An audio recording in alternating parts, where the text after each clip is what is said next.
Chemistry के अंतर्गत, ठीक है ना, लेसन नंबर कौन है 1 का फिनिश करते हैं हम लोग, ठीक है। आज हम लोग लेसन को समाप्त कर देना है। क्वेश्चन नंबर 11 से लेकर 16 तक जो अभ्यास प्रश्न है उसको हम लोग खत्म कर देंगे, चलिए 26 तक। अच्छा 11 तो सवाल है ना, फटाफट लगाते हैं बाबू, आ जाओ। एक बात बताए 8 बजे तक काहे बोला नहीं हमने चलिए कानून में का रूल यूरो में का रही कह रहा है कि चांदी का क्रिस्टलीकरण एफसीसी जालक में होता है। देख लो चांदी का क्रिस्टलीकरण दिया है ना, एफसीसी दिया था। आप मुझे बता सकते हो एफसीसी में कितने जालक बिंदु होते हैं भाई? 4 है। एफसीसी में जालक बिंदु कितना? जालक बिंदु, जालक नहीं, प्रभावी कणों की संख्या, प्रभावी कणों की संख्या है कितना? एफसीसी का मतलब जानते हैं ना क्या? इसका अंग्रेजी में क्या कहते हैं? Face cubic. हाँ, तो चालक बिंदु 4 होता है, माने इसका प्रभावी कणों की संख्या 4। अचालक बिंदु, प्रभावी कणों की संख्या जानते हैं ना? हाँ, प्रभावी कणों की संख्या का चालक बिंदु मान जैसे होता है ना, चालक बिंदु कैसे निकाला जाता है बताते हैं तुमको। जैसे 8 को कोना पर बांधो तो 8 गुणे 1/8 हो जाएगी, अगर कोना पर है तो तुम्हारा एफसीसी में क्या होता है ना, 8 को कोना होता है, 8 कोना पर होता है तो 8 गुणे 1/8 प्लस ये प्रभावी कणों की संख्या बता रहे हैं। 6 फलकों पर होता है तो 6 गुणे 1/8 का आ गया 2, 2 से 6 काटो 3, 8 से 8 तो 1 + 3 जोड़ दो तो 4 हो गया। कितना आ गया? तो जालक बिंदु 4 हो गया, प्रभावी कणों की संख्या 4 हो गया। और जालक बिंदु का लिए तो 8 कोनवा पर है तो 8 जोड़ लो, और 6 फलकों पर 6 जोड़ दो, पूरा 14 हो गया। ये होता है जालक बिंदु, पूरा माने कण जितना होता है सब उसको जोड़। और ही बोलो, अरे पूछो, ठीक है। तो आप जालक बिंदु जाना कितना इसमें है? प्रभावी कणों की संख्या 4 है, एफसीसी है। इसलिए यदि इसकी कोष्ठिका के कोरों की लंबाई 4.07 × 10⁻60 सेंटीमीटर। सुना कोर की लंबाई, कोर की लंबाई, कोर का मतलब जानते हो? कोर तो बना है उदवलिए कुर्बानी करता वो कोर थोड़ा होता है बकलोल का, इनका जैसे बनाया जाता है ना, ये ऐसा बनाया गया, देख रहे हो? और जितना जगह ये कोर है, ये कोर है, कोर कोर कोर का ये सब तब का कोर माने किनारा। हां किनारा का कोर माने किनारा, कोना ना होला यार, किनारा होता है।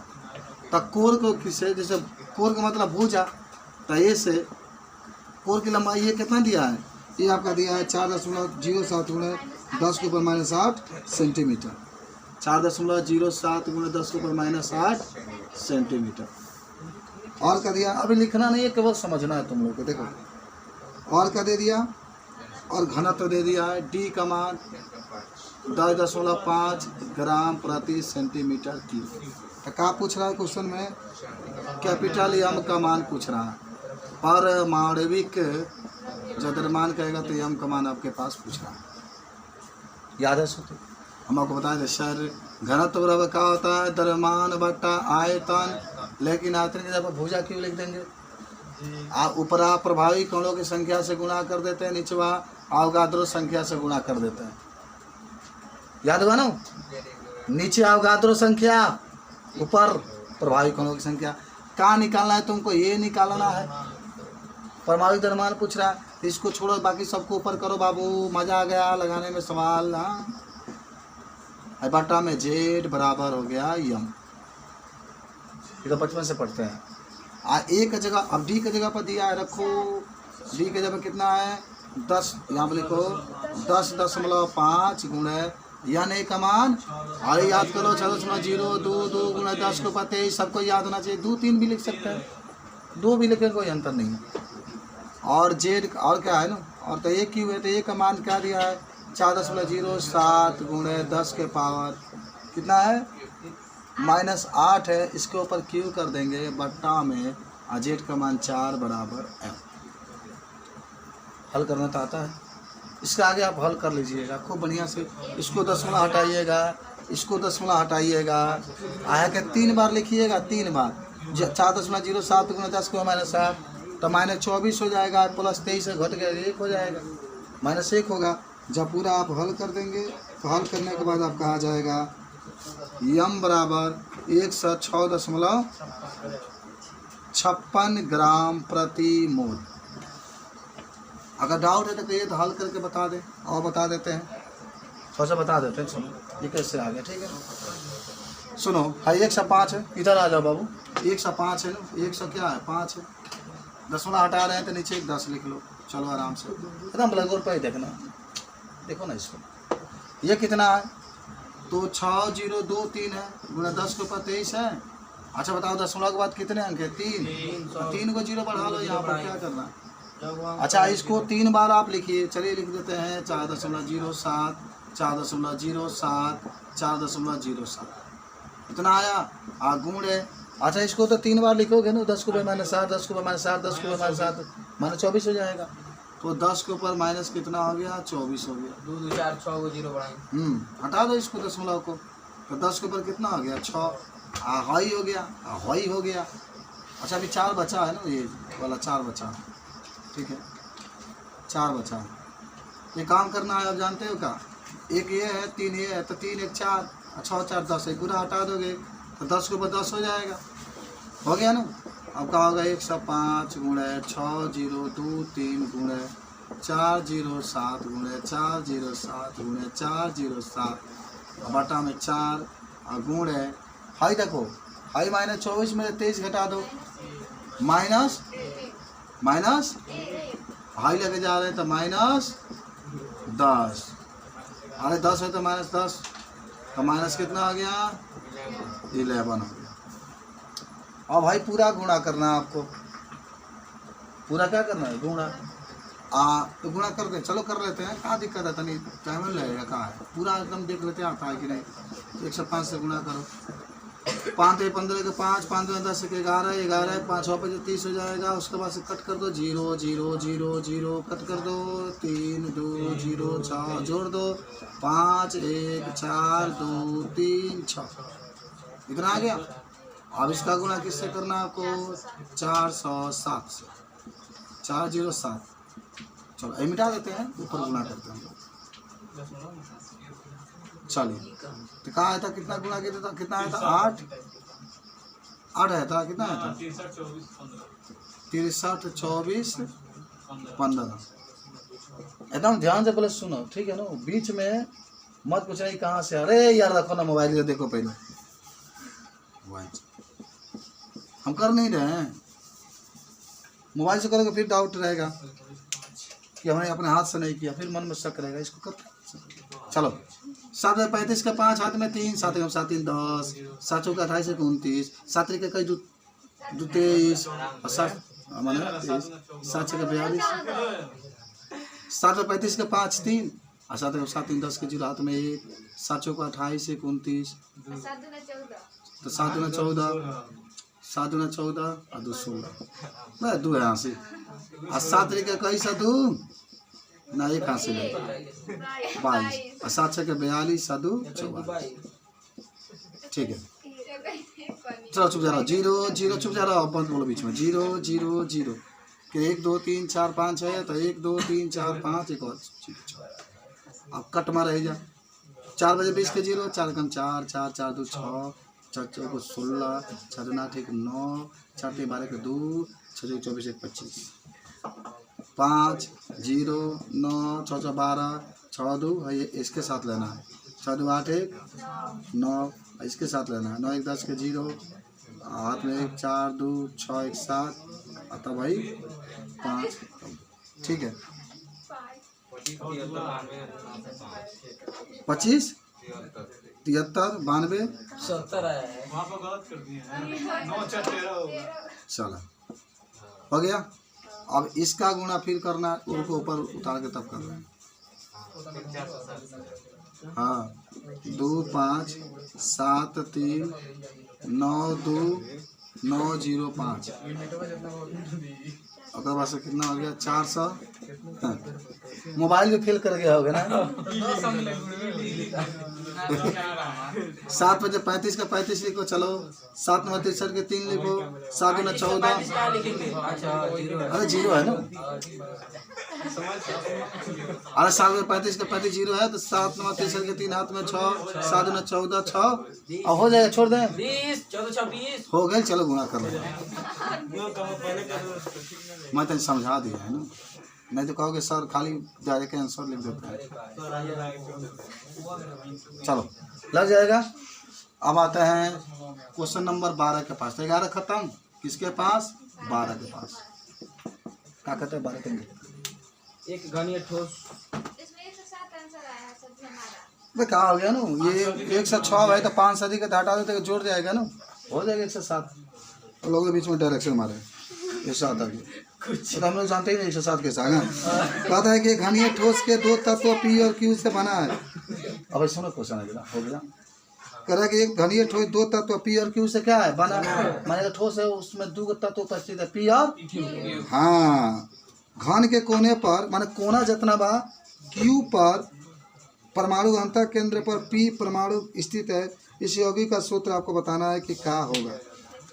अच्छा सुनो ये बालक, सुनो पर समझो बाबू, हमारे पास 2 तत्व है। कितने तत्व हैं? कौन है? पी और क्यू। अच्छा अब एक चीज़ हम बता दें, जो पी वाला तत्व है, जो पी वाला तत्व है वो कोना पर है। कहाँ पर है? तो अगर कोना पर है तो कोना पर प्रभावी कोणों की संख्या कैसे निकलेगा? 8 × 1/8। 8 गुणे कोना पर होता है तो 8 × 1/8, 8 60 कर 1 आ गया। क्यू वाला जो है वो अंतः केंद्र में, अंतः तेरा मतलब केंद्र में, तो केंद्र में एक ही होता है ना केंद्र। फलक तो 6 होता है लेकिन केंद्र कितना होता है? 1, तो उसके लिए भी 1 हो जाएगा। सुना हो गया।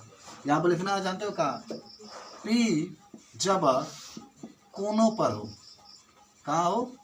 कोनों पर हो, तब प्रभावी कण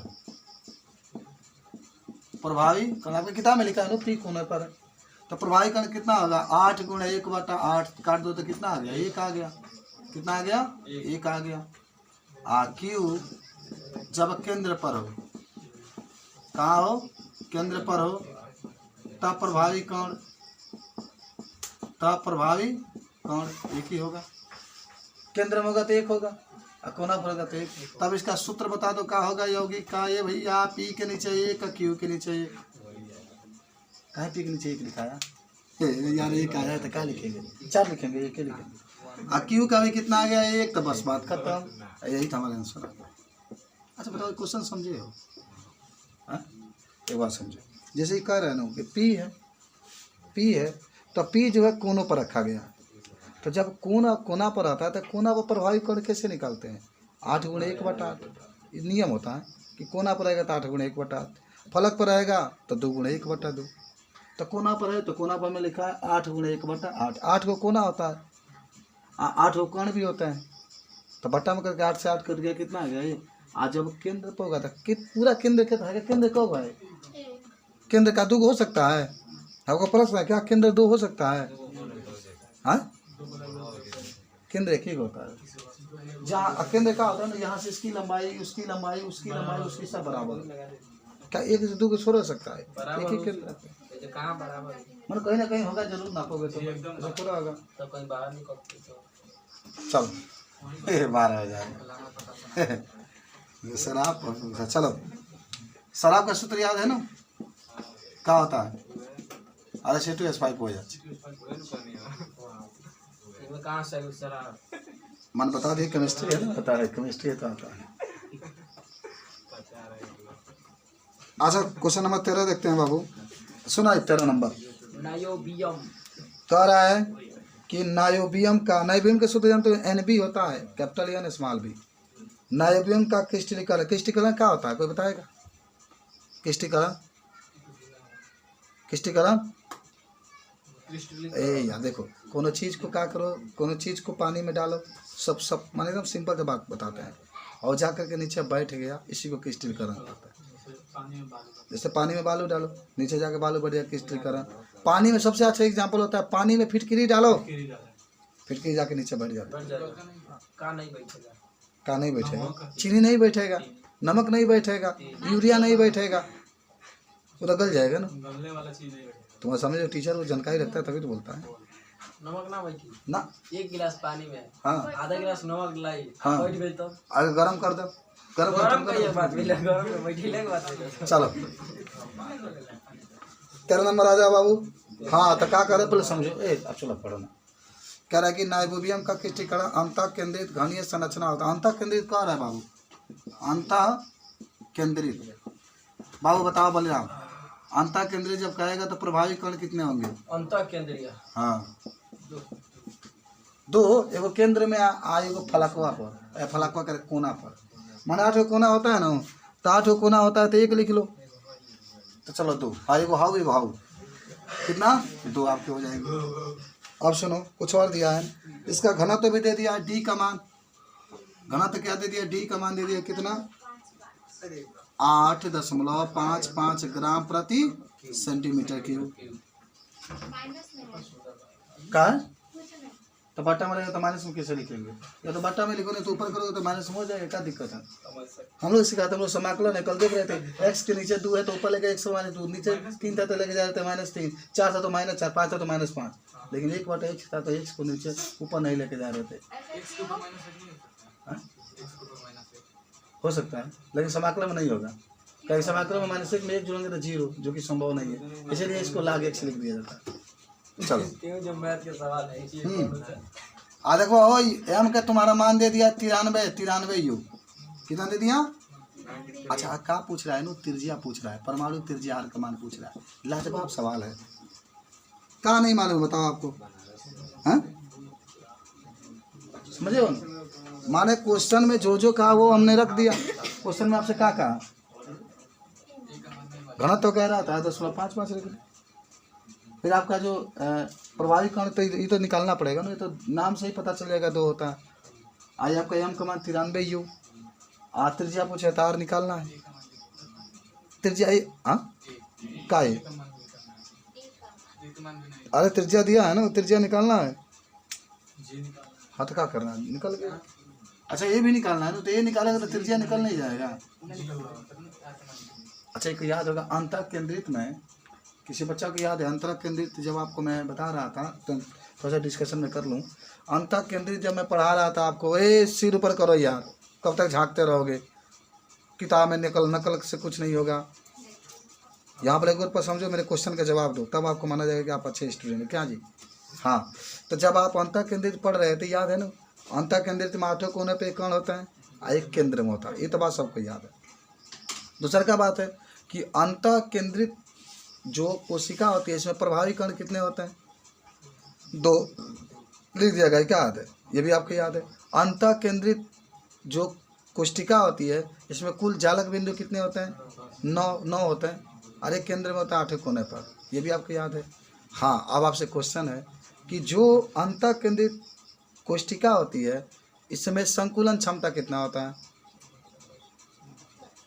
संकुलन क्षमता अरे 68 होता है। कल तो पढ़ाया गया था ना, 68 होता है। धीरे धीरे सब याद हो जाएगा आप लोगों को। 68। हाँ चलो ये भी आपको याद है कि मैं क्या क्या बता रहा हूँ, सारा चीज़ आपको पढ़ाएं। अब एक बहुत अच्छा टॉपिक आपका है कि मान लीजिए आर तो निकल जाएगा, तो ये तो निकल जाएगा यहाँ से, लेकिन आर कैसे लाएंगे आप? तो आपको एक और चीज़ पढ़ाया गया था जब अंतः केंद्रित में पढ़ाया जा रहा होगा, तो ए और आर में संबंध, ए और आर में संबंध क्या संबंध लिखे थे? ए बराबर क्या लिखे थे? ये आर बराबर क्या लिखे थे? हाँ कली में 3 ए अपन हैं ए बराबर लिखे थे यार। सुनो ए और यार में संबंध बताने के लिए हम आपको एक चीज़ बता रहे थे कि पहले तो थोड़ा सा ठीक बता देता है। जब भी बताना होगा तो एक यहाँ पता एक यहाँ पता, तो 4 आर हो रहा था ना। 4 आर बराबर करने में 3 ए थे, तो आर बराबर करने में 3 ए बटा में 4 हो जाए। आर बताने के लिए संबंध स्थापित किए थे। अब मुझे मानी ट्रिक याद रखना, 3 कहाँ से आता है? में 3 को फलक लिया जाता है, ए स्क्वायर वैसे, समझे हो? ये पूरा आपको मुझबानी आता है। चलो तो मान लो कि ए पहले तो आपको क्या निकालना है? आर निकालना है ना। तो आर के लिए ये सूत्र यूज करेंगे, कली में 3 ए बटा 4, कली में 3 ए बटा 4। ए बाहर है, ए कहाँ है? बाहर है, लेकिन ए का मान पहले मालूम होना चाहिए। तो पहले महत्वपूर्ण सूत्र यूज करेंगे। का चीज? तो सुना बाबू, डी बराबर क्या होता है, द्रव्यमान बट्टा आयतन। आयतन के लिए मैंने ए क्यू लिख लो, ए क्यू। आई कहानी बा, ऊपरा जेड से गुणा होता है, निचवा अवगाद्रो संख्या से गुणा होता है। कहाँ निकालना, ए क्यू, तो लिख लो ए क्यू बराबर, अब अभिमान भर दे, जेड का मान कितना है 2 भर दो, एम का मान कितना है 93 भर दो। हाँ क्या मैंने दिया है, हमको भी गड़बड़ा देते हो तुम। चलो यान, अच्छा देखो, तो ये ऊपर चला गया, डी नीचे आ जाएगा। अवगाद्रो का मान बोलो 6.02 गुणे 10 के पावर 23, ठीक है। अच्छा और सुनो, आई घना तो आपके नीचे आ रहा है, तो बेचारा इसका मान कितना दिया 8.55, एक ही बराबर। तो मेरी कहानी सुनो, इसके आगे बढ़ाओ तो क्या होगा ना, आई 2 गुणे 93 लिख लो। आई 10 के बाद कितने अंक है 3, तो ऊपर जाएगा 3 0। हाई कितने अंक है 2, ऊपर जाएगा 2 0। हाई कितना है 10 के ऊपर 23, ऊपर जाएगा 10 के ऊपर -23। ये कहानी इतना तो पहले करना पड़ेगा। पहले 10 हटावा, नीचे वाला जो भी है ना 10 के ऊपर लेके जाओ, चिन्ह बदल के जाएगा। चक्र है ना, वो चक्र घूमता हुआ जा रहा है। ये 23 है तो ऊपर गया तो क्या हो गया -23। कब नहीं बुलाओगे तुम चक्र वाला बात, जीरो बढ़ाइए ऊपर, कहाँ से जीरो बढ़ाएंगे। पॉइंट हटेगा, जीरो ऊपर। हाँ 10 के बाद 3 है ना इसके लिए, 10 के बाद 2 इसके लिए है। होने लिख दलवानी कौन भाषा, हिंदी बोलो। 6 0 हाँ 2 2 गुणे, भाई कितना बचा है 8 5 5। अब कहानी आपकी क्या होगी, अच्छा 3 तो 5 हो जाएगा, तो 23 में 5 घट जाएगा तो 18। अब इसको पूरा गुणा करके इसे भाग दे देना है, तो कितना आने वाला है बच्चा, आने वाला आपका कितना 3.6 1 गुणे 10 के ऊपर -23। हाँ क्या कह रहे हो जी, कहाँ कह रहे हो 22 लिखने के लिए, कहाँ। अरे यार यहाँ 2 चाहे 2 3 वैसे कोई अंतर, केमिस्ट्री में तो 2 ही 2 पढ़े थे आप 11 में, 11 में 2 ही 2 पढ़ाया गया था। अरे सुनो इधर सुनो, हम आपको एक चीज़ बताते हैं। 10 के बाद जगह था 10 के बाद 3 अंक भाई कोनो मोलो नहीं थे।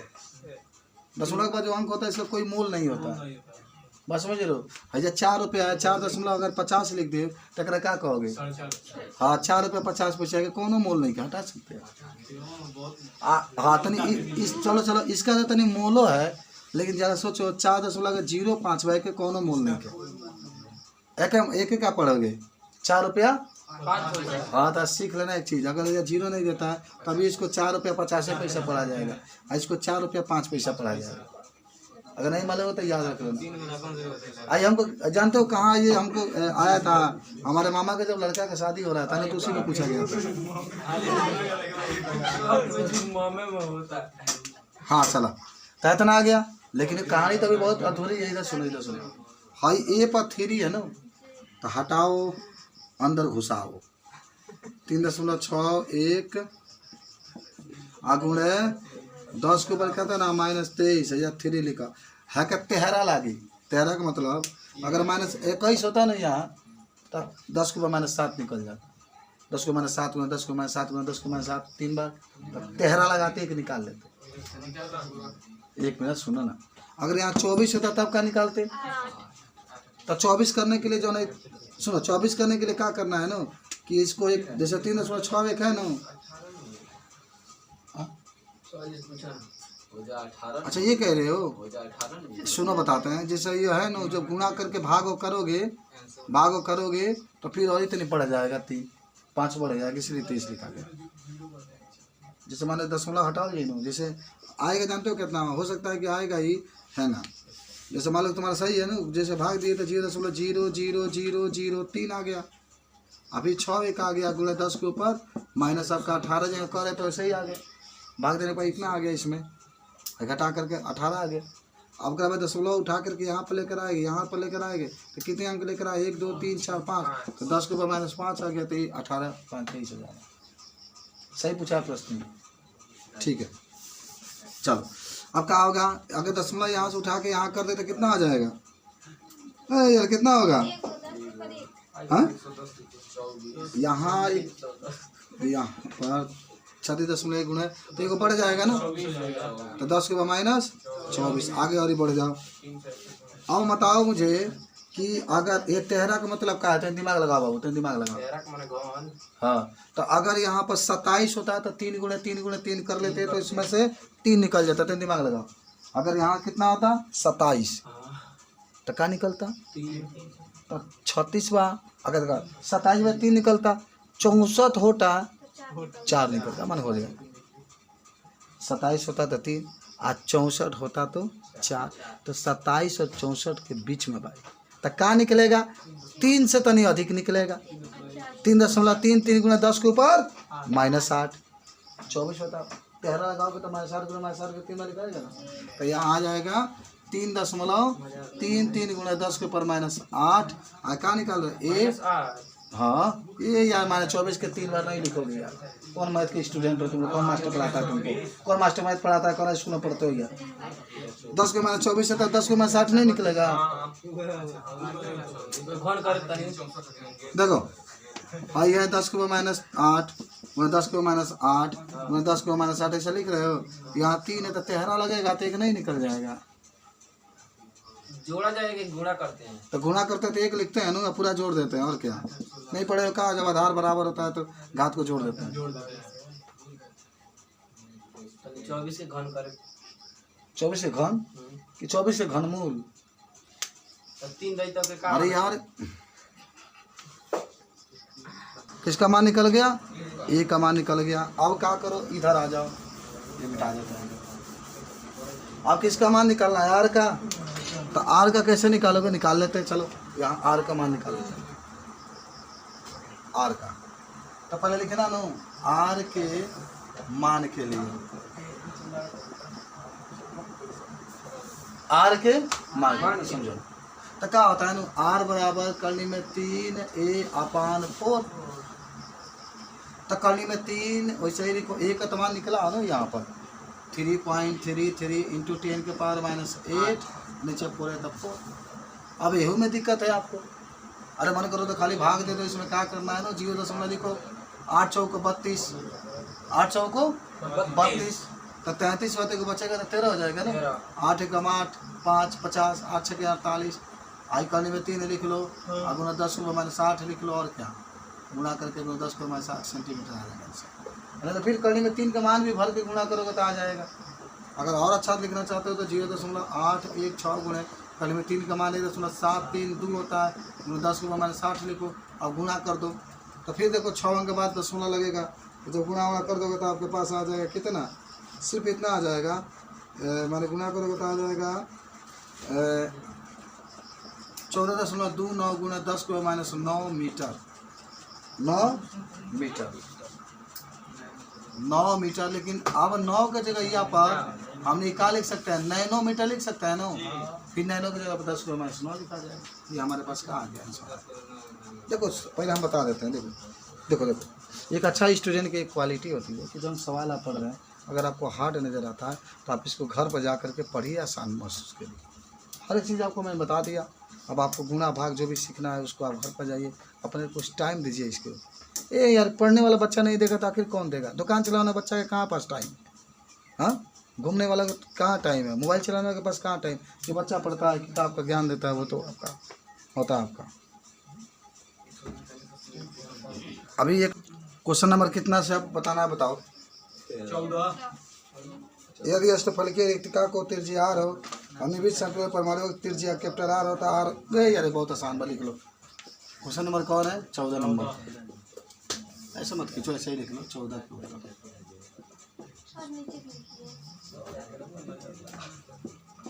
क्या पूछा है कि पहले तो ये कह रहे हैं ना कि अष्टफलकीय रिक्तिका की बात करता है, अष्टफलकीय ये बात मत करो यार,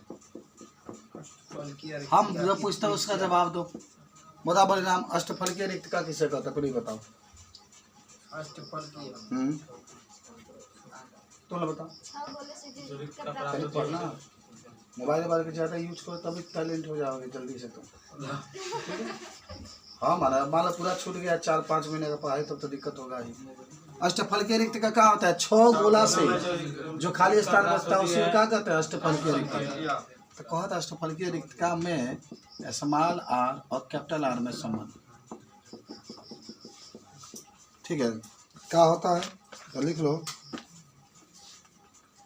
ये नहीं कह रहा है स्मॉल आर और कैपिटल आर में संबंध, तो लिख लेना कैपिटल आर बराबर 0.414 आर होता है। तो कुछ ऐसा चीज़ होता है ना जिसका आदमी याद कर लेता है। अब इसको हल करोगे तो बहुत टाइम लगेगा, ठीक है, लेकिन इसको जरूर याद रखेंगे जब भी अष्टफलकीय की बात करता है तो स्मॉल और कैपिटल आर में 0.414 आ रहा हूँ, लिख लो इसको, याद कर लो। चलो हल करोगे तो आई यार, हल करो यार, एक नंबर में पूछेगा, याद कर लो ना, क्या दिक्कत है। ठीक है, कभी टाइम मिलेगा तो उसको बता दो। आओ 15 नंबर देखो, कापर आपका है, ये पढ़ दो ना।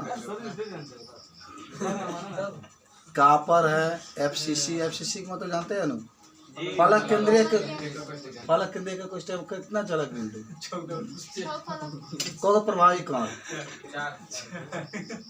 कैसे बार बार क्वेश्चन पूछा रहा है, बार बार चक्र में पड़ गया है। चल आगे बढ़ो। तक कापर एफसीसी बनाता है और जिसके कोरी यार, फिर यही सवाल आ गया, दिमाग खराब। अब आप हल करिएगा, बताने वाले नहीं। एफसीसी का चालक बिंदु है पिंटू, चालक बिंदु तो जेड का मान लिखा है कितना, 4। अरे काहे हो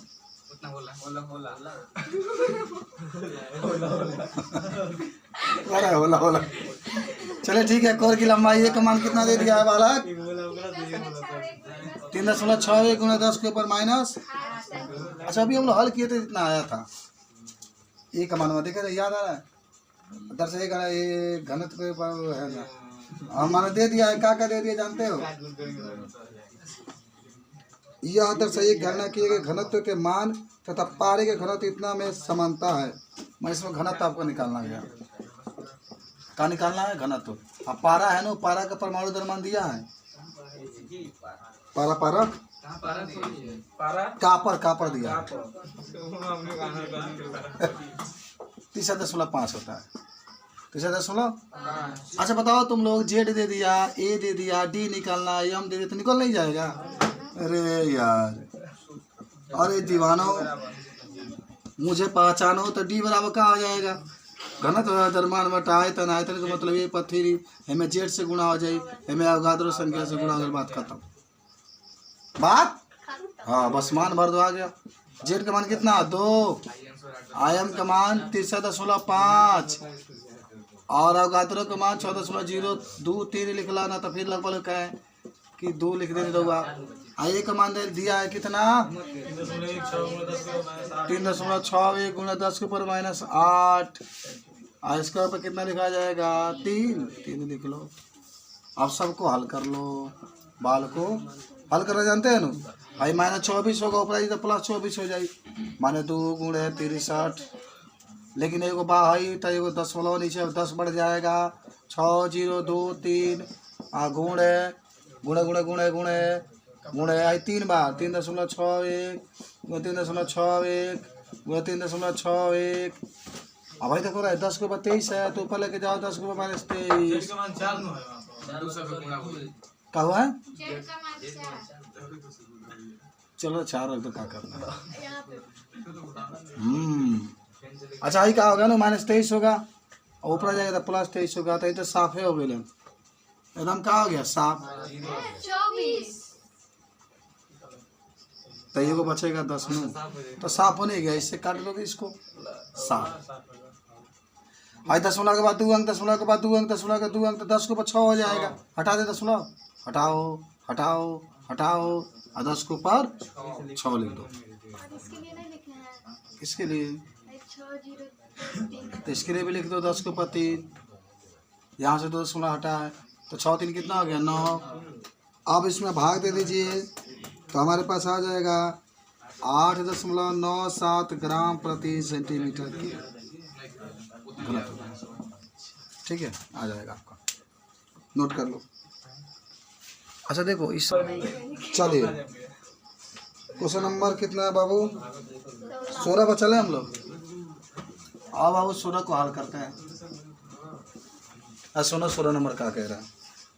कह रहा है कि विश्लेषण द्वारा ज्ञात हुआ कि निकिल ऑक्साइड का सूत्र है। बाबू देख लोगी, निकिल ऑक्साइड का सूत्र, निकिल ऑक्साइड का सूत्र का दिया याद करो। निकिल निकिल लिखे हैं।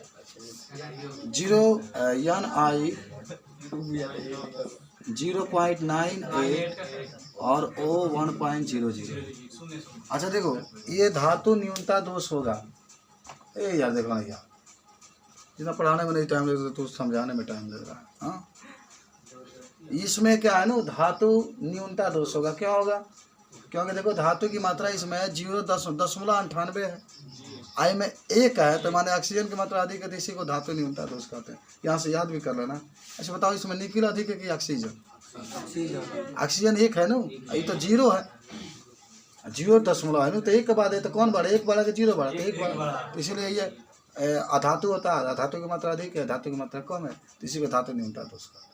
अच्छा, इस क्वेश्चन में क्या कह रहा है तो हम लोग देखते हैं। क्वेश्चन में इसमें कह रहा है कि निकिल आयनों की कितना अंश, माने ये पूछ रहा है, सुनो, ये पूछ रहा है कि Ni के ऊपर 2+ और Ni के ऊपर 3+ का मान बताइए कितना होगा बाबू।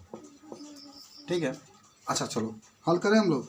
तो पहले हम बता दें यहाँ पर क्या क्या दिया है, जरा सोचो कि अगर Ni के ऊपर 2+ लेते हैं तो ऑक्सीजन के ऊपर निश्चित रूप से आपका फिक्स है कि 2- होगा।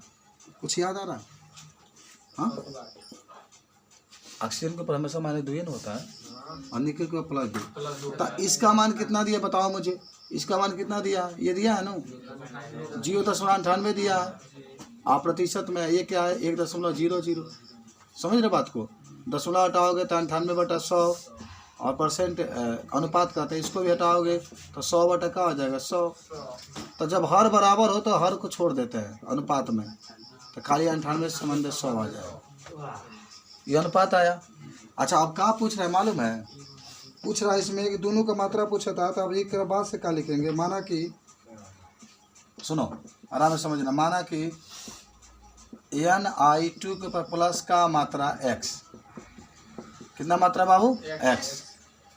और फिर तब क्या हो जाएगा? Ni3 के ऊपर का जो मात्रा आएगा कितना होगा? 98 बनो या निकिल की मात्रा, तो 98 - x हो जाएगा। दो आदमी एक आदमी के दे दिया गया 100 रुपया, तो दूसरे आदमी के, दोनों आदमी के मिला के, दोनों के लगे मिला के 98 रुपया है। एक आदमी के 100 रुपया दे दिया है, इसकी मात्रा 100 होगी, तो इसकी मात्रा कितनी होगी? 98 - x। 98 क्यों लिखे हैं? 98 क्यों लिखे हैं? क्योंकि यहाँ पर निकिल में 98 दिया है, इसलिए दशमलव हटाएं तभी 98 यहाँ आया, इसलिए। बात समझ में आई? चलो, माने दोनों का मात्रा है तो एक को x मानो तो एक 98 - x हो जाएगा। अब इसका आगे लिखना क्या कि कुल मात्रा, कुल, अच्छा बताओ कुल मात्रा का होगा? 100 है ना, मैं दोनों के मिलाओगे तो 100 तो होना ही चाहिए ना, 100 होगा ही। आ गुण है, एक के ऊपर कितना आवेश है? 2 आवेश है ना, तो 2 से गुणा कर दो। कितना आवेश है? 2, तो 2 से गुणा कर दो। अच्छा, अब यहाँ पर मात्रा का है ना, पहले बताओ x, एक तो Ni2 की मात्रा कितना? x है ना, Ni2 के, जैसे यहाँ पर लिखना चाहते हो तो लिख सकते हैं Ni2 का प्लस का मात्रा देखिए मात्रा लिखना, गुण है या प्लस कर दो, Ni3 पर का मात्रा बराबर 200 हो जाएगा। इसका मात्रा कितना? इसको कितना मात्रा माने? x माने है ना, इसके ऊपर कितना आवेश है? 2, तो 2 लिख दो प्लस। इसकी मात्रा कितना माने हो? 98 - x, तो 98 - x लिख लो। इसके ऊपर कितना है? 3, बराबर कितना? 200। अब भाई पूरा हल कर लो, गुना कर लो। जैसे गुना करोगे तो 2x, हाई गुना करोगे तो कितना? अरे 8 का 24 के 4, 29 27, 8 का 24 के 4, 29 27, 29 होगा, 294 होगा। -3x बराबर 200। हाई से घटा दो, -x बराबर 200, और -294, -x बराबर घटा दो, -94 केवल होगा, माइनस माइनस कैंसिल तो 100 में कितना आ गया 94। चलो एक तो मात्रा निकल गया, माने निकल 2 का मात्रा निकल गया, जिसको आप x माने थे कितना आ गया 94। तो यहाँ पर अब लिख देते हैं कि निकल के ऊपर 2 प्लस का मात्रा बराबर कितना 94 आ गया।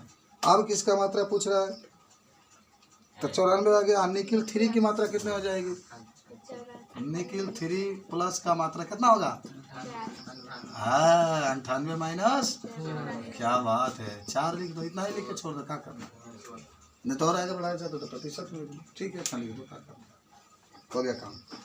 बना लोगे, नोट करो इसको, ये सवाल है। क्वेश्चन नंबर 17 हो जाएगा। देखो 17 क्या करते हैं, पढ़ो। अर्धचालक क्या होते हैं? दो मुख्य अर्धचालकों का वर्णन कीजिए। आता लिखाना की जरूरत नहीं, अर्धचालक लिख लो तब। अर्धचालक क्या होता है, अर्धचालक के गुण पूछा था ना, तो लिखो अर्धचालक ये होता है इसमें चालक और अचालक दोनों का गुण पाया जाता है। अर्धचालक वे होते हैं जिसमें चालक और अचालक दोनों का गुण पाया जाता है, दोनों का गुण पाया जाता है।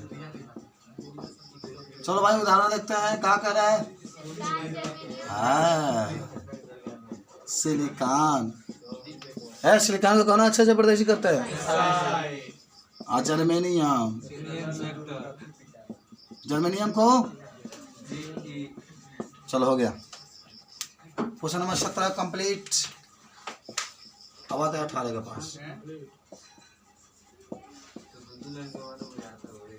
18 नंबर आते हैं। 18 नंबर बंगाल से चलकर आया क्वेश्चन, कर रहा है इसमें कि नॉन स्टैइकोमेट्रिक क्यूप्रस ऑक्साइड Cu2O प्रयोगशाला में बनाया जाता है। इसमें कॉपर तथा ऑक्सीजन का अनुपात 2:1 से कुछ कम है। क्या आप इस तथ्य की व्याख्या कर सकते हैं कि यह पदार्थ पी प्रकार का अर्धचालक होगा या एन प्रकार का? हाँ एकदम किस प्रकार का होगा, पी प्रकार का अर्धचालक होगा, क्योंकि इसमें धातु की संख्या क्या है, कम है, और अधातु की संख्या ये मत देखा था 2:1 दिखाओ था ना, तो देख लो 2:1 जो लिखा होता तो धातु की संख्या अधिक है, कॉपर की मात्रा देख रहे 2 है और ऑक्सीजन की मात्रा कहाँ 1 है, इसीलिए क्या होगा, पी प्रकार में कौन अधिक होता है मालूम है, एन प्रकार पी प्रकार पर एन में इलेक्ट्रॉन अधिक होते हैं, एक मतलब उसमें धातु की मात्रा कम होती है। देखो यह पी प्रकार का अर्धचालक है, पी प्रकार का अर्धचालक है क्योंकि इसमें शिव को क्या कहते हैं, कॉपर, क्योंकि इसमें कॉपर की मात्रा अधिक है, कॉपर की मात्रा अधिक है, ऑक्सीजन की मात्रा कहाँ है, कम है। चलिए हो गया, पढ़ा दे लिखो तब नहीं समझ सकते। देखो बाल को अनेस के उत्तर हम लोग लिखते हैं, कहाँ कह रहे जरा सोचो। कहता है कि फेरिक ऑक्साइड, सुनो Sunny, ferric oxide oxide ion के षटकोणीय निबिड़ संकुलन में क्रिस्टलीकृत होता है, जिसके 3 अष्टफलकीय रिक्तका में से 2 पर फेरिक आयन है, तो फेरिक ऑक्साइड का सूत्र क्या होगा। अब है कि यार ये देखा 3 गो में से 2 का क्या बा, 2 का पर फेरिक आयन है ना, जैसे कहने का मतलब है कि 3 फेरिक में से फेरिक आयन में से 2 उपस्थित है, 2 का है उपस्थित है, वो तो फेरिक ऑक्साइड का तो या फिर लिखाएगा, ऑक्सीजन के लिए वो लिखाएगा। सुनो पहले, फेरिक है ना तो क्या लिखोगे, या फिर लिखोगे वो लिखोगे, आई में क्या कहते हैं एफ के कितने उपस्थित हैं भाई, 2 उपस्थित है ना, तो यहाँ 2 लिख लेना, कुल कितने हैं 3, यहाँ 3 लिख लेना, आंसर आ गया, या फिर 2 थी, हाँ माने कुल मिला दिया, सही कह रहे हैं, माने एफ के 2 को दिया है तो पूरा टोटल 3 है, तो या फिर 2 थी। चलिए भैया 20 नंबर क्वेश्चन पर चलते हैं और डर रहे हैं धीरे धीरे अपने लक्ष्य की तरफ। निम्नलिखित को पी प्रकार के एन प्रकार के अर्धचालक में वर्गीकृत कीजिए। ए बाबू, पी प्रकार का अर्धचालक बानो कुछ याद है? पी प्रकार का अर्धचालक किसे कहता है? बता दो फटाक दे। पी प्रकार का अर्धचालक, हाँ बोलो, कोई बोलेगा? हाँ बस मैं झाँक के बोली हो, आज तक वही सीखे ही हो। उदाहरण बताओ, उदाहरण बताओ, वर्ग 13 के एक एग्जाम्पल बताओ जिसको मिलाओगे। बैगन आलू कहोगे? बैगन आलू मिलाएगा, बैगन आलू। हाँ तो ये कहो तो बैगन आलू करे मिलाना है। चलिए 20 पर चलते हैं। देखो देखो, एनिडियम वर्ग 13 का तत्व है। देखो लिखा है ना, पहला इसको पहले सुनो। पहला आपका लिखा है 20 में कि एनिडियम से माने एडिनियम से डोपिंग, डोपिंग आपका पढ़ाई गया था ना, डोपिंग जी। तो एनिडियम किस में आता है? ये वर्ग 13 में आता है, लिख लेना। एनिडियम वर्ग 13 में उपस्थित है, इसलिए इससे किस प्रकार का अर्धचालक प्राप्त होगा? इससे पी प्रकार का अर्धचालक बनेगा।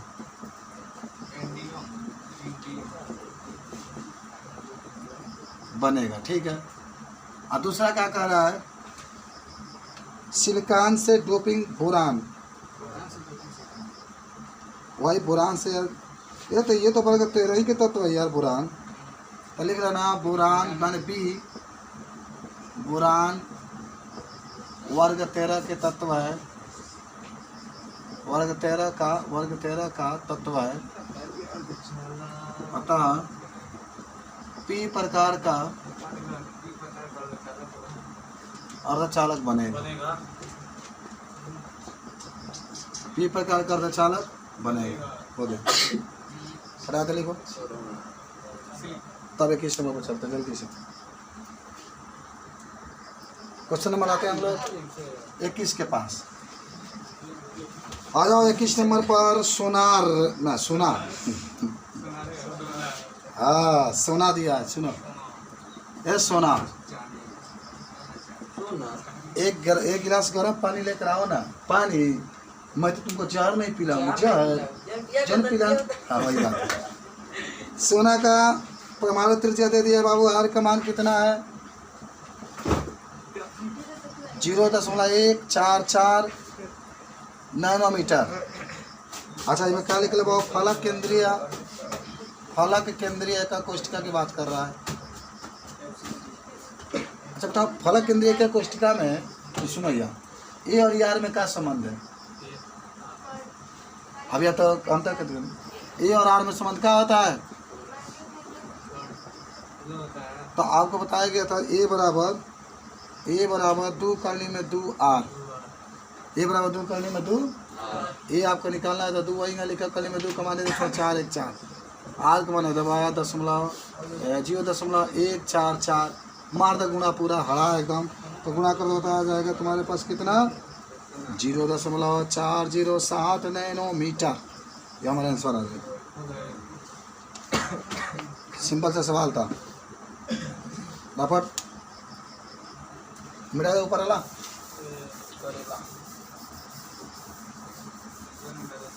बहुत ज़्यादा आज आप लोग केमिस्ट्री के क्वेश्चन सॉल्व किए। चला जाओ क्वेश्चन नंबर 22 नंबर क्वेश्चन पर आ जाओ। बेंड के सिद्धांत पर बताना है। बेंड के सिद्धांत पर, बेंड के सिद्धांत हम लिखाएंगे नहीं, खाली समझा देते हैं चालक के बारे में। और क्या है ना, चालक, अच्छा चालक रोधी कह रहा है ना, तो इसमें मैंने चालक रोधी लिख देना यहाँ पर। और तीसरा अर्धचालक है।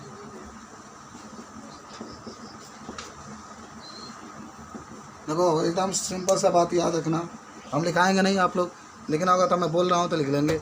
कहेंगे चालक वे होता है जिसमें आवेश प्रवाहित करते हैं। चालक में संयोजी बैंड और जो चालन बैंड होता है दोनों भरा होता है। संयोजी बैंड पढ़ाया गया था ना, संयोजी बैंड कहाँ होता है? नीचे।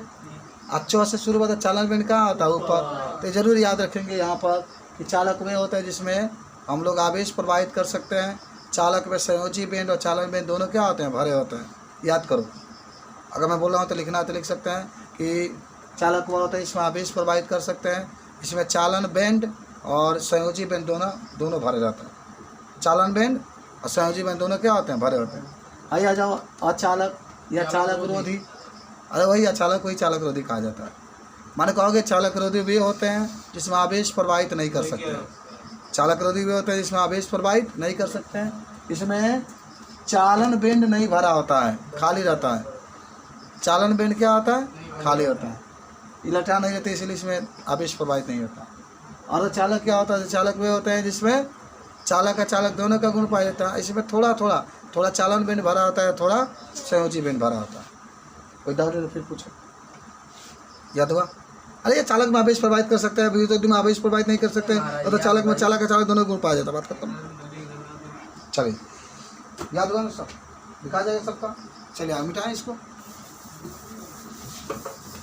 चलिए हम आते हैं क्वेश्चन नंबर 22 के बाद 23 के पास। हम आपको इसको भी नहीं लिखाएंगे, सब लिखाया जाएगा, फिर भी बता देते हैं। सटकी दोष, सटकी माने सरकना, सटकी माने हाँ, फ्रेंकल माने फिट होना, और एक है अंतरकाशी माने बाहर से कण खाली स्थान पर आ जाना। और 4 नंबर का है अरे अब केंद्र। कोई बच्चा है जो कह दे कि मुझे नहीं मालूम है, वही नहीं होने का। कोई ऐसा नहीं लाल होगा जो कह दे कि मुझे याद नहीं, सबको याद है बाबू। सटकी दोष का होता है सरकना। सटकी दोष का मतलब मान लो कि हमारे पास कोई ठोस है, ये इसके अंदर कण है, क्या है? कोई ठोस है, इसके अंदर कण है, कुछ कण सरक गए, सरक कर कहाँ निकल गए? बाहर निकल दो, तुमको सरका दो यहाँ पर, तो कौन सा दोष हो जाएगा? सटकी दोष। उदाहरण बताओ, उदाहरण में क्या होगा? सटकी दोष के क्या होगा? मारे पढ़ा गए AGBR होता है। कहाँ पढ़ते हो तुम लोग?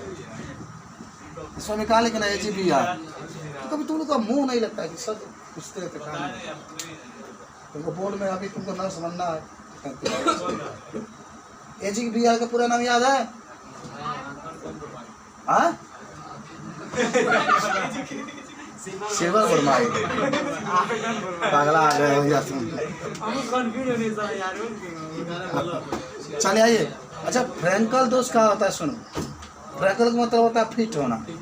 जैसे कोई आपके पास का है ना ठोस, भाई अंदर से अंदर आता है, अंदर से तुम लोग ऐसा परिभाषा बताते हो, ऐसा परिभाषा बताते हो, हम भी सस्पिशन में रहते, यही तो नहीं होगा, कहाँ चला देते। चला यहाँ से कूद करके यहाँ पर अंतरकाशीय स्थान होता है फ्रेंकल दोष, AGBR। ये अंतरकाशीय दोष का होता है भैया, बाहर से आ जाएगा अंदर, बाहर से, हाँ, बाहर से कहाँ जाएगा? अंदर। कब आएगा? अच्छा बताओ, कोई आदमी बाहर से अंदर कब आता है? जब कोरोना होता है तब, कोरोना होता है तब, चाहे मैदान लगता है तब। चलिए, ये होगा अंतरकाशीय दोष, बाहर से कुछ अंतरकाशीय स्थान पर आते हैं। अच्छा कोई बताएगा लाल है कोई? यप केंद्र किसे कहते हैं? यप केंद्र,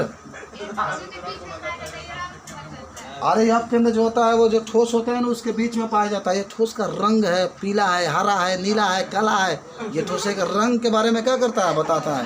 कौन बताता है? यप केंद्र। यप केंद्र जो होता है ठोस के क्या रंग होंगे उसके बारे में क्या करता है? बताता है। ये चारों अब याद हुआ। चलो आगे बढ़ता है। ओके ओके ओके ओके,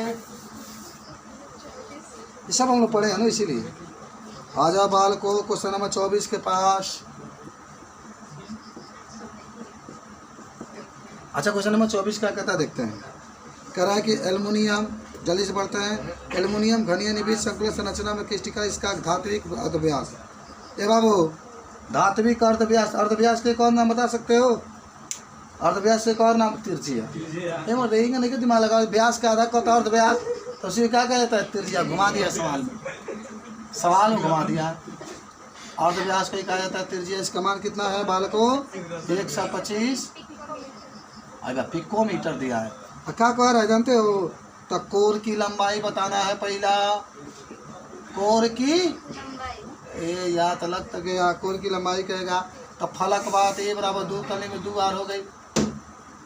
एक का एन कोर है, अरे एक को कोर कहते आर को त्रिज्या, तो 2 करने में 2 लिख लो।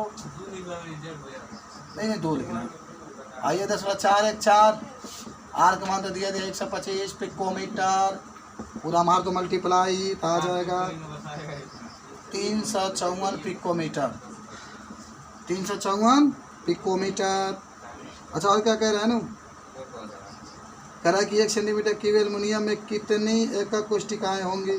लो अब एकक कोष्ठिकाओं की संख्या पूछ रहा है, तो बता दो एकक कोष्ठिकाओं की संख्या कितनी होगी। एकक कोष्ठिका, ये कमान निकल बने एकक कोष्ठिका की संख्या। अब वो पूछे तो 1/1 लिख लो 354, माने 1/1 ही होता है। 1/1 क्यू कमान 354 गुणे 10 के ऊपर में 12। अरे 12 क्यों लिख रहे हैं भाई पिकोमीटर में, इसलिए पिको हटाओगे तो 10 के ऊपर 12, लेकिन 3/3। अब एक हल कर दिया तो 12 36, ऊपर आ जाएगा तो हो जाएगा 36, पूरा हल कर दोगे तो 100 आ जाएगा। 2.25 गुणे 10 के ऊपर 22, ये हमारा आंसर आ जाएगा। तो प्राइस उतार लो। कौन हो? 25 नंबर। करा कि यदि NaCl को है, सुनो बाबू, सुनो यार, कहा था क्वेश्चन में यदि NaCl को SrCl2 से गुजारा जाए तो 10 के ऊपर -3% का डोपिंग किया जाता है। डोपिंग तो धनायनों की रिक्तिकाओं की संख्या बताना है। किसकी संख्या बताना है? हाँ, परसेंटेज में मानो तो हो गया। बहुत सिंपल सी सवाल आपकी है, कोई ज़्यादा इसमें दिक्कत नहीं होना चाहिए। लेकिन धनायनों की संख्या, धनायनों की कुल धनायन और रिक्तिका की संख्या, कुल धनायन रिक्तिका की संख्या क्या होगा मालूम है? अरे 10 के -3 है, प्रतिशतवा हटाओगे पहले तो इतना दलवा प्रतिशत हटाओगे पीछे 100 आएगा। अच्छा 0.02 गुना 10 के ऊपर 23, अवगाद्रो संख्या से गुना कर दो, हाँ को ऊपर लेकर जाओ तो 10 के -3 है बाबू, है 100 बा, कहीं से 10 के ऊपर 2 है, ऊपर 10 के ऊपर -2 गुना 6.023 गुना 10 के ऊपर। ए बाबू क्या कर 10 से बदले हम टाइम देते तो ये नहीं चाहते कि टाइम से थोड़ा भी एक्स्ट्रा होना हो। 23 में से 5 जाएगा कितना हो? 18 आंसर आ जाए। देखो चलिए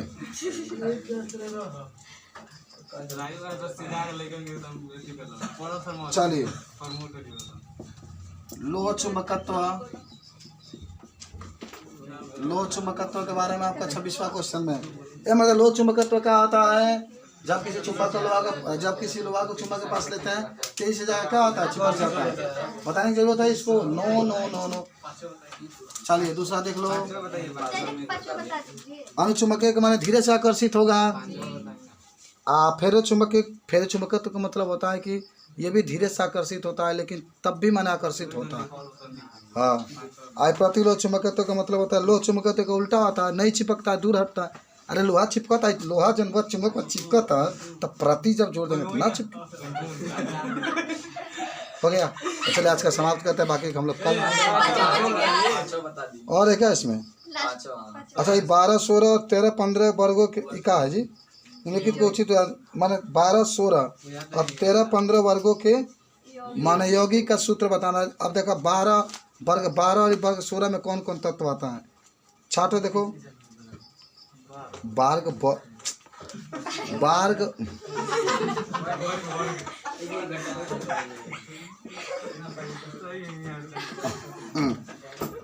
12 और 16 के बीच में काउंट कराएगा, बताओ मुझे। 12 और 16 के बीच में, इसके बीच में क्या आता है? एक वर्ग 13 आता है और एक 14 है। सुनो 15 छोड़ो ना, वर्ग 13 आएगा, वर्ग क्या आएगा? 14। और क्या आता है ना? 15 भी आता है, 13 14 15। यही में से कोई तत्व लेकर के एक यौगिक बना लो, उसी को हम लोग क्या कहते हैं? जिंक सल्फाइड ले लो, ZnS ले लो। जिंक आता है ना, CdS लिख सकते हो, ये आपका होता है। वर्ग 12 में उपस्थित होता है जिंक। हो गया, बस आया क्या लिख लेना। ये मत 12 13 के में कौन एगो तत्व उठा के मैं जोड़ ला, बात खत्म हो जाता है इसमें। है मैं जोड़ा ना, सब छोड़ दा। 12 में से जिंक ला, 16 में से सल्फर लेना, बात खत्म। 12 में होता है ना, 12 वाला जो होता है बी ब्लॉक में होता है, डी ब्लॉक में होता है, और 13 से पी वाला शुरू होता है। हाँ, ये जो शुरू होता है ना सल्फर से शुरू होता है, समझ रहे हो? तो एक इसे उठा लो, एक इसे उठा लो, लिख दो, बात खत्म। अब नीचे वाला जो है ना 13 है, अब 15 है, तो 13 से उठा लो। 13 वाला तो आपको याद होगा ना, बैगन आलू गाजर था ना, तो बुरान ले लो, क्या करना है। और 15 से नाइट्रोजन होता है ना, क्या होता है, नेपाल पाकिस्तान, तो बी ले लो, यहाँ पी लिख लो, BP4 लिख लो, बात खत्म। कोई भी एक यौगिक लिख लो, जो भी आपका होता है उसमें से एक तत्व निकाल लो, या इसमें मन करता है